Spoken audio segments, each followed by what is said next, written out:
बिस्मिल्लाहिर्रहमानिर्रहीम। अस्सलाम वालेकुम dear students, this is me Mohammad Irfan Anwar, your chemistry teacher.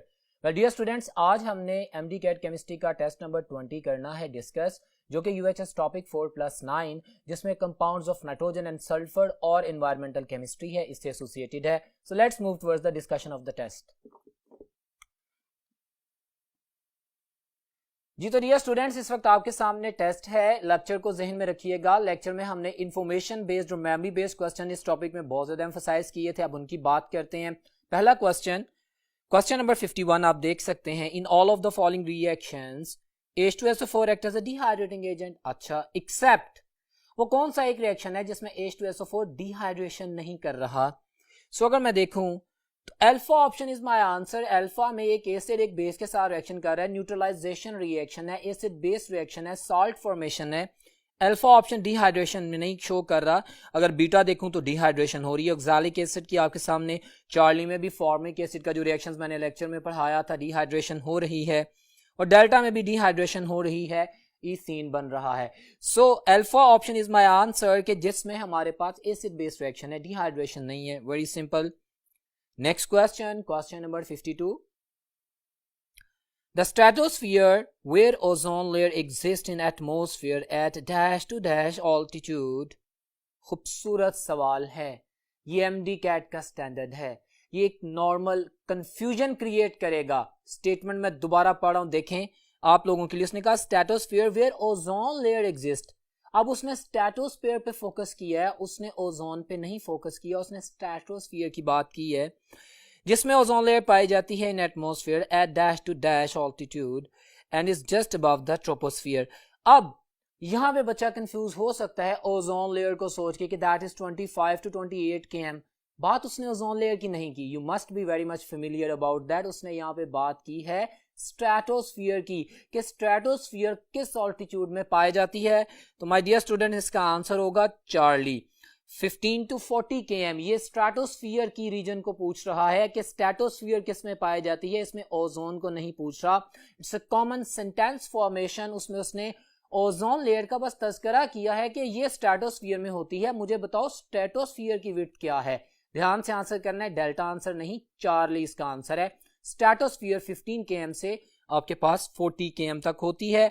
So question number 52 worth reading है, important है। चार्ली ऑप्शन है, एक स्टाइल है ट्रिक का जो कि एंट्रेंस टेस्ट में किया जाता है। Very simple. क्वेश्चन नंबर 53 है the resident time of the NO and NO2।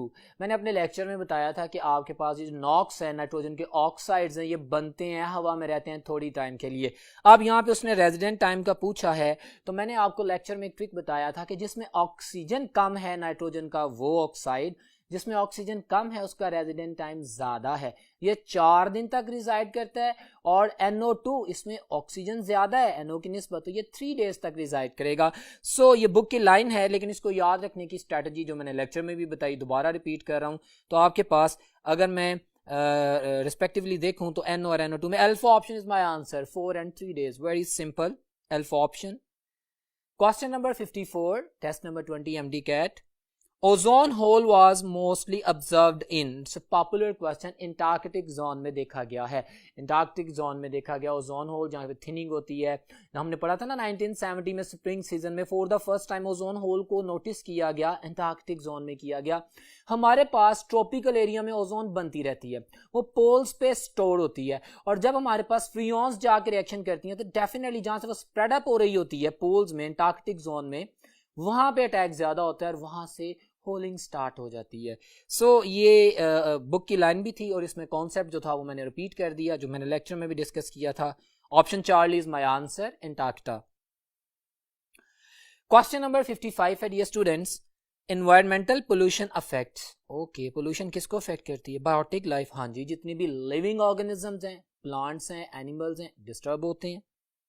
Human being of course the part of the biotic, beta भी ठीक है, एंड प्लांट्स ओनली, चार्ली भी ठीक है। What delta both biotic and abiotic components of the abiotic non living, exactly उनको भी disturb करती है। एनवायरमेंटल पोल्यूशन जो है हमारी एटमॉस्फेयर में पोल्यूटेंट्स की एडिशन है, वो हर चीज को इफेक्ट करेंगे। तो delta option is my answer, it's very simple answer. Delta option. मैंने कहा था कि ये जो हमारा टॉपिक 4+9 जिसकी हम बात कर रहे हैं बार बार, इन्वायरमेंटल केमिस्ट्री, और इसमें जो compound of nitrogen and sulphur है, ये वर्थ रीडिंग है। इसमें हमारे पास इंफॉर्मेशन बेस्ड क्वेश्चंस भी आते हैं जिसको हमने याद रखना है। सो ये उसी तरह के क्वेश्चंस हैं और ऐसे क्वेश्चन ही एमडी कैट में आते हैं। They are simple but they can be complicated, so must focus on all this. अब हम बात करते हैं क्वेश्चन नंबर 56 की। Single chloride free radical, chlorine free radical basically can destroy, कितना कर सकता है केमिस्ट्री में? Popular question, 1,00,000 ozone molecules, 100,000, got it. So delta option. और यहाँ पे मैं स्टूडेंट्स, चूंकि आप एमडी कैट के हैं, आपको बार बार अहम पॉइंट की तरफ हाईलाइट करता हूँ कि केमिस्ट्री में हमारे पास जो आंसर होगा that is the delta option, 100,000। एक दूसरा सब्जेक्ट जो आपका है पेपर में उसमें डिफरेंट वैल्यू है, but this is chemistry. Chemistry में आपने यही बात याद रखनी है कि 1 chlorine free radical can destroy 1,00,000 और 100,000 ozone molecules into the oxygen, delta option. Question number 57 की बात करते हैं। When the concentration of the ozone exceeds the 100 parts per million in the polar region, then it acts as a pollutant। हम जानते हैं कि ozone बड़ा अच्छा एक प्रोटेक्टिव कोट है अगर ये स्ट्रेटोस्फीयर में है। अगर ये ट्रोपोस्फीयर में जिसमें हम जिंदा हैं उसमें आ जाता है तो ये हमारे पास लंग्स टिश्यूज को स्क्वीज कर देता है, सुकेड़ देता है, एस्थमा होता है। It's a worst pollutant if it is in the troposphere. और जब हमारे पास पोलर रीजन में उसकी जो अमाउंट 100 पार्ट्स पर मिलियन से बढ़ जाती है, then it is going to be penetrate into the troposphere और ये एक pollutant बन जाता है।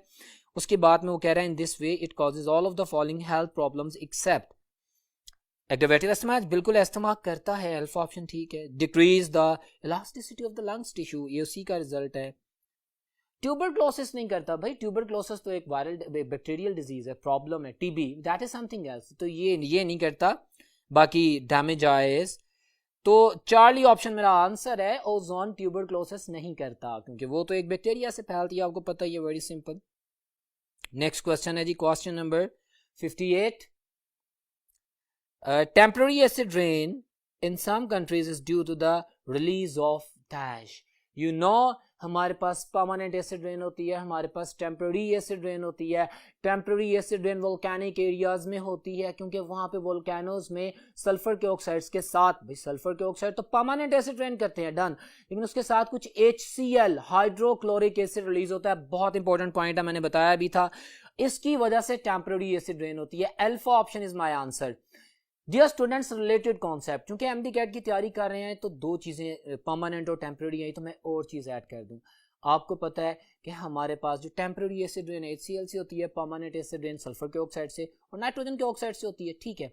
इसी तरह हमारे पास परमानेंट ब्लीचिंग भी होती है, टेम्पररी ब्लीचिंग भी होती है। टेम्पररी ब्लीचिंग हमारे पास नेसेंट हाइड्रोजन करती है और परमानेंट ब्लीचिंग हमें नेसेंट ऑक्सीजन करके देती है। एक्स्ट्रा इन्फॉर्मेशन आप लोगों को बताइए, आपके काम आएगी। बहरहाल यहाँ पे आंसर 58 क्वेश्चन का अल्फा था, HCl, very simple. Question number 59 है, the major components of the atmosphere are, क्या है?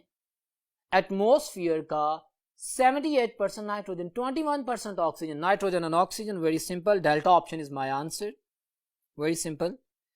क्वेश्चन नंबर 60 की बात करते हैं, आपके सामने है, which of the following statement is incorrect about, incorrect, negative question, okay. Ozone के बारे में कहता है इट इज ब्लू गैस, बिल्कुल ठीक है, with a strong irritating smell, बिल्कुल ठीक है। ये इंफॉर्मेटिव क्वेश्चन है, मैंने लेक्चर में भी बताया था, आपके काम आएगा। It is thermodynamically more stable than that of oxygen, well ये गलत है, ये गलत है। अगर ये थर्मोडायनामिकली मोर स्टेबल होती है ऑक्सीजन से तो फिर हमारी एटमॉस्फेयर में ऑक्सीजन की बजाय ओजोन होती है और ओजोन एक वर्स्ट पोल्यूटेंट है। ऑक्सीजन ज्यादा स्टेबल होती है ओजोन की निस्बत, ठीक है। तो ये स्टेटमेंट गलत है, मैं बाकी भी बता देता हूं। It is more soluble in water than oxygen, ये ठीक है, ओजोन पानी में ज्यादा सोलबल होती है।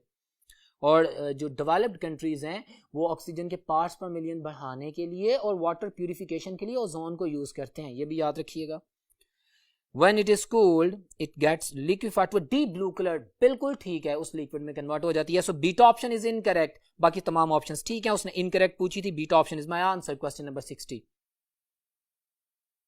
Question number 61, ozone layer of the stratosphere requires protection from the indiscrimination use of जी फंजीसाइड्स इंसेक्टिसाइड्स नहीं, ये तो इतना अफेक्ट नहीं करती, ये तो भारी होते हैं, ये तो बैक्टीरियाज को मतलब फंगस को और इंसेक्ट्स को किल करते हैं, इसका रोल नहीं है, इससे इफेक्ट नहीं होती।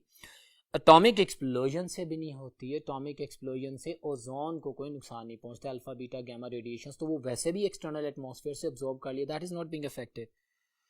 Aerosols and high flying jets, जी ये मेरा आंसर है। एरोसोल्स जो प्रोपेलेंट होते हैं ऊपर जाते हैं अपने साथ फ्रियोन्स को ऊपर ले जाते हैं ना, तो इसी तरह हमारे पास फ्रियोन्स भी जाती हैं, और हाई फ्लाइंग जेट्स में हमारे पास कुछ मटेरियल्स निकलते हैं। वेदर बलून्स भी इफेक्ट नहीं करते, तो suitable most answer is the Charlie option, जिससे ओजोन लेयर स्ट्रेटोस्फीयर में डिस्टर्ब हो सकती है, क्योंकि हम जानते हैं स्ट्रेटोस्फीयर में ही ओजोन है, और स्ट्रेटोस्फीयर में भी जो हमारे पास एयर बसेस मूव करती हैं, जो प्लेन्स मूव करते हैं पैसेंजर प्लेन्स, तो वो भी स्ट्रेटोस्फीयर में मूव करते हैं, तो उनके फ्यूल के जो एफ्लुएंट्स है they are going to disturb ozone. Charlie option is my answer, very simple.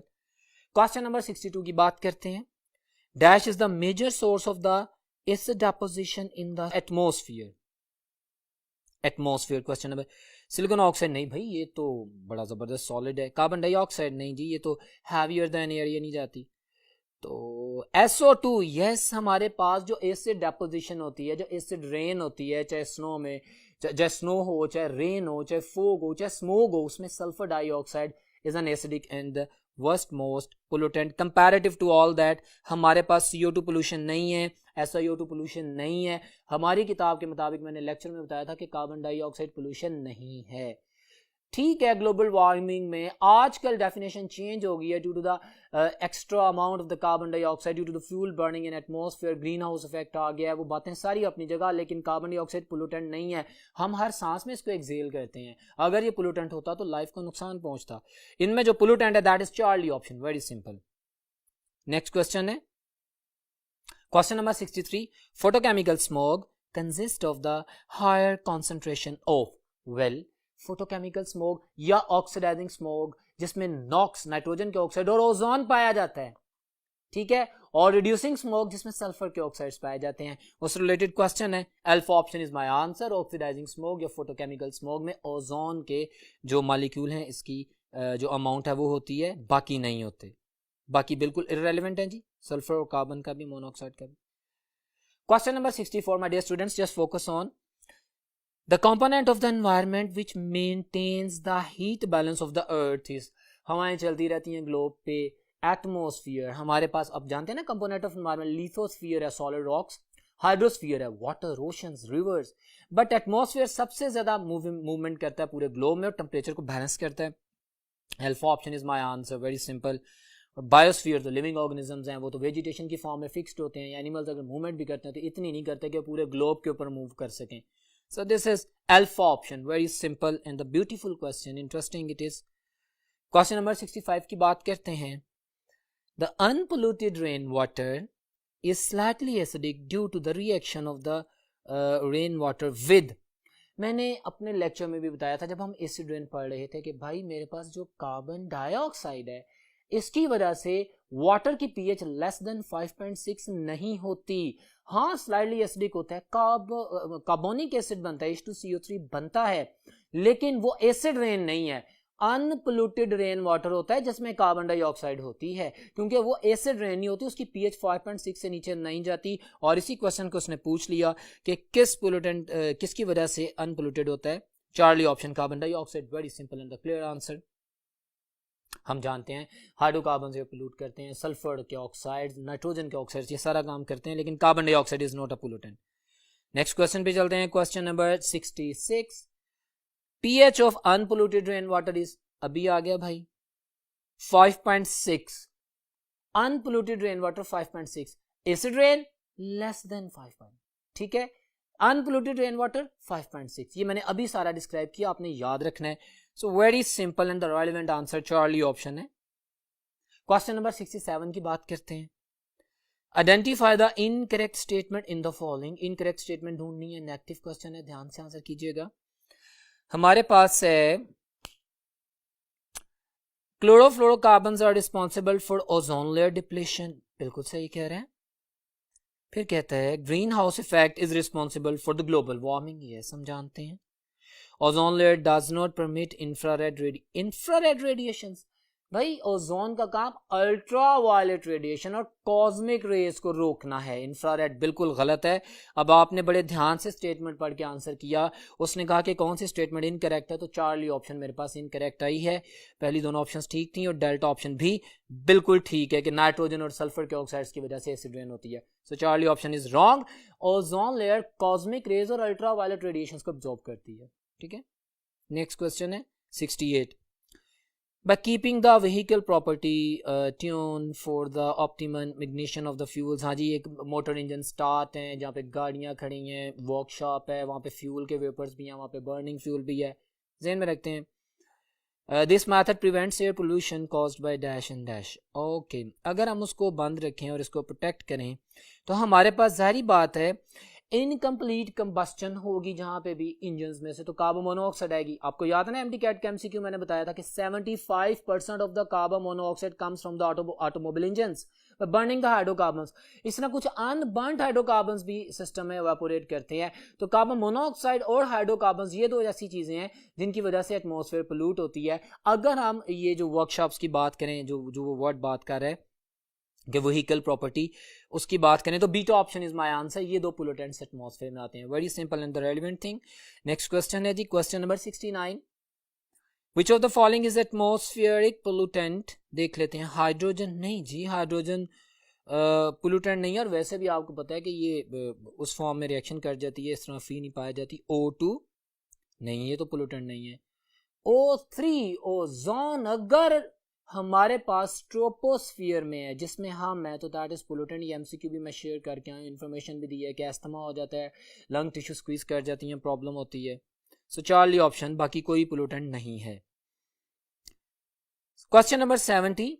Secondary pollutants are produced. Secondary pollutants पता है ना क्या होते हैं, जो प्राइमरी पोल्यूटेंट से मिलकर बने और उनकी वजह से ऑलरेडी फिर जो हमारी कम्युनिटी है वो मुतासर होती है।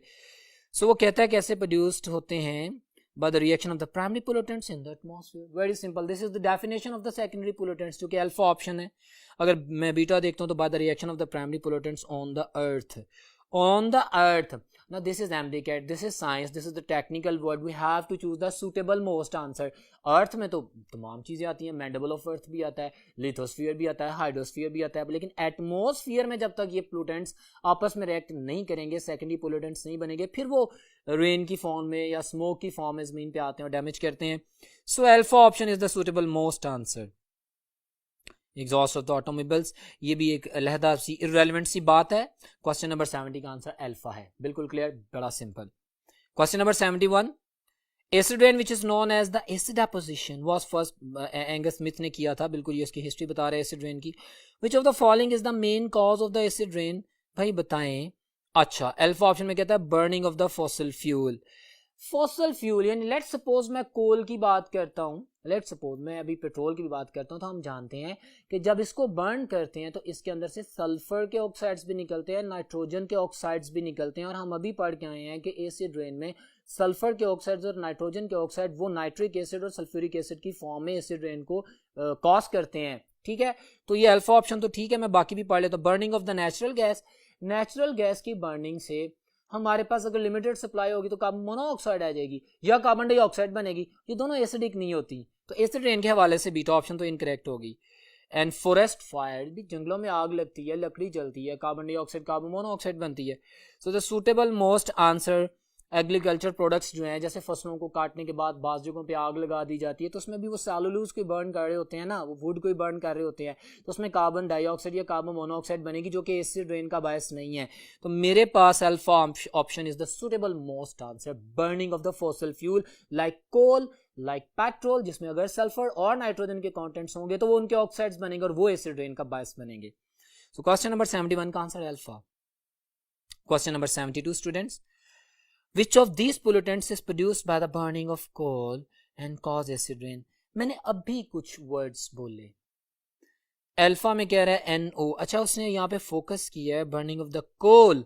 भाई कोल में जो ज्यादा कंटेंट है वो सल्फर के पाए जाते हैं, सल्फर डाइऑक्साइड। मैंने MDCAT में सूटेबल मोस्ट आंसर को चूज करना है। मैंने बोला कि कुछ नाइट्रोजन के भी कंटेंट होते हैं, ऑक्साइड्स बनते हैं, लेकिन ज्यादा तादाद में जो मेन कॉज है, एक तो नेचुरल 67% सल्फर के ऑक्साइड वोल्केनिक इरप्शन से बाहर आते हैं, दूसरा कोल बर्निंग से आते हैं। ये आपकी बुक की लाइन है। So my suitable most answer will be the Charlie option, SO2 sulphur का ऑक्साइड. तो ये उसकी बर्निंग से आते हैं.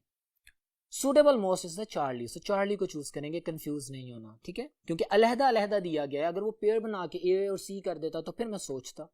तो चार्ली ऑप्शन. क्वेश्चन नंबर 73 है the best yield of the SO3 can be obtained by. Okay, ये कॉन्टैक्ट प्रोसेस को ज़हन में रखिएगा जो लेक्चर में पढ़ा था. यूजिंग एक्सेस ऑफ ऑक्सीजन और एयर. उसने कहा था कि द बेस्ट यील्ड. अच्छा, बेस्ट यील्ड में हमारे पास सिर्फ एयर को बढ़ाने से तो कोई फ़र्क नहीं पड़ता. बीटा पढ़ लेते हैं. Keeping the temperature between 400 to 500 degree Celsius. सही कह रहा है. ये दोनों बातें एक साथ बोली जाएं तो ठीक है. ओके, यूजिंग निकल. निकल तो कैटलिस्ट के तौर पे यूज़ नहीं होता. मैं डियर स्टूडेंट्स, यू नो, हमने कॉन्टैक्ट प्रोसेस पढ़ा था, हमने वनेडियम पेंटाऑक्साइड कैटलिस्ट यूज़ किया था. बाकी दोनों कंडीशंस ठीक हैं. So delta option is my answer. Both A and B, इन दोनों को इकट्ठा पढ़ेंगे. हमारे पास एक्सेस सप्लाई सल्फर की और एयर की होनी चाहिए, सल्फर डाइऑक्साइड की और एयर की होनी चाहिए, प्लस हमारे पास 400 to 500 डिग्री सेल्सियस टेम्परेचर होना चाहिए, plus vanadium pentoxide V2O5 catalyst होना चाहिए, निकल नहीं होना चाहिए. Delta option is my answer. Very simple. Question number 74 है. फर्टिलाइजर केमिस्ट्री आ गई. DAP, डायमोनियम फॉस्फेट, ये वो फर्टिलाइजर है जो अकेला सॉइल की 75% डिमांड को पूरा करता है. और यही MCQ पूछा गया है उसने डायमोनियम फॉस्फेट में. आपको इस फर्टिलाइजर के अंदर नाइट्रोजन की परसेंटेज, आपको P2O5 की परसेंटेज, इन सारी चीज़ों का भी पता होना चाहिए. वो भी पूछ सकते हैं. बहरहाल delta option is my answer. ये अकेली 75% of the soil nutrient demand पूरी करती है. DAP, the very good fertilizer. But you know the best fertilizer in Pakistan is urea, the best nitrogenous fertilizer which provide 46% nitrogen to the soil. ये जो है ये nitrogen भी provide करती है, P2O5 भी प्रोवाइड करती है, लेकिन ये ओवरऑल इसलिए अच्छी फर्टिलाइजर बोली जाती है कि ये सॉइल की नाइट्रोजन प्लस फास्फोरस और तमाम डिमांड्स के 75% न्यूट्रिएंट्स को पूरा करती है. ठीक है, सो कंफ्यूज नहीं होना. मैंने दोनों MCQs इसलिए रिपीट किए so that you become firm about your concept. Next question है question number 75. About 80% of the ammonia is used in the production of. Popular question. हमारे पास जो क्वीन ऑफ केमिकल्स एमोनिया है, जिसको हम हैबर-बोश प्रोसेस से तैयार करते थे, जो मैंने लेक्चर में पढ़ाया था, जिसमें हम एटमॉस्फेरिक नाइट्रोजन को और मीथेन गैस से यूज़ करते थे, हाइड्रोजन को बनाते थे एमोनिया, उसका 80% हम फर्टिलाइजर इंडस्ट्री के लिए बनाते हैं. पॉइंट टू बी नोटेड, यहाँ पे उसने एमोनिया में नाइट्रोजन की परसेंटेज नहीं पूछी. बच्चे अक्सर कंफ्यूज हो जाते हैं. एमोनिया में अगर नाइट्रोजन की परसेंटेज है दैट इज 82%, वो अलहदा सवाल है. यहाँ पे उसने कहा कि जो एमोनिया बनाई गई है वो एमोनिया कहाँ पे यूज होती है, तो वो भी बुक की लाइन है कि 80% ammonia which is being produced, ammonia का 80% वो फर्टिलाइजर इंडस्ट्री में यूज होता है. So beta option is my answer. Very simple, beta. Question number 76, students. Which of the following fertilizer is not useful to the paddy fields? Paddy fields दलदली जमीन के लिए. Ammonium nitrate हम कहते हैं कि बड़ा अच्छा फर्टिलाइजर है. अमोनियम नाइट्रेट में 33 to 33.5% नाइट्रोजन होती है. हर फील्ड में यूज किया जा सकता है, अच्छी सप्लाई करता है नाइट्रोजन की, लेकिन इसे दलदली जमीन में पैडी फील्ड्स में, जैसे पंजाब में, पाकिस्तान में धान की काश्त होती है, उसमें नहीं यूज किया जाता. क्यों? उसमें बैक्टीरिया यूज होते हैं, उसको एज अ फूड खा लेते हैं और उनकी जो वेस्ट होती है वो नाइट्रोजन एटमॉस्फेयर में चली जाती है. वो नाइट्रोजन जो इसने सॉइल को प्रोवाइड करनी थी वेस्ट हो जाती है, इसलिए इसको पैडी फील्ड में यूज नहीं करते. Charlie option is my answer. Very simple. Next question, question number 77 है स्टूडेंट्स. आप देख सकते हैं. One of the chief culprits in the formation of the acid rain is SO2. ठीक है, हमें पता है. Which of the following is the major source of SO2? बारहा पढ़ चुके, मैंने इसी डिस्कशन में भी बताया. Volcanic corruption. और इंपॉर्टेंट पॉइंट ये कहा था कि जितने भी अदर ऑक्साइड्स हैं वो ह्यूमन एक्टिविटी से एज अ पोल्यूटेंट प्राइमरी या सेकेंडरी आते हैं एटमॉस्फेयर में. ये जो सल्फर का ऑक्साइड है ये नेचुरल एक्टिविटी से, वोल्केनिक करप्शन से एटमॉस्फेयर में ज्यादा आता है, 67%. ठीक है, तो ये इसका आंसर है अल्फा, वोल्केनिक करप्शन. ये तमाम रिलेटेड चीज़ें मैं बार बार बोलता हूँ क्योंकि इन तमाम से MCQs बनाए जाते हैं. सो आप प्लीज इनको नोट डाउन किया करें, याद रखा करें. नेक्स्ट क्वेश्चन आता है हमारे पास, question number 78. Nitrogenous fertilizer supply nitrogen to the plants by soil. Okay, nitrogen is required during the early stage of the plant growth for the, मैंने कहा था ना कि नाइट्रोजन के या फास्फोरस के या सल्फर के जो ये मैक्रोन्यूट्रिएंट्स हैं, इनके जो यूजेज हैं, ये प्लांट में किस चीज़ के लिए यूज़ होते हैं वो आपको याद रखने हैं।